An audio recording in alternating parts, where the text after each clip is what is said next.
یہ ہے کہ یہ مسجد غمامہ وہی جگہ ہے جہاں پر نبی پاک صلی اللہ علیہ وآلہ وسلم نے اپنی زندگی کے آخری 4 سالوں تک یہاں پر عید کی نماز پڑھاتے رہے، یہ مسجد غمامہ والی جگہ پہ۔ اور جو مسجد غمامہ کے حوالے سے دوسری اہم بات ہے وہ یہ ہے کہ یہاں پر نبی پاک صلی اللہ علیہ وآلہ وسلم نے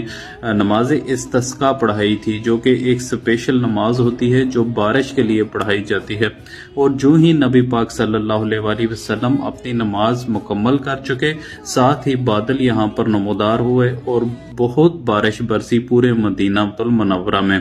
اور دوستو،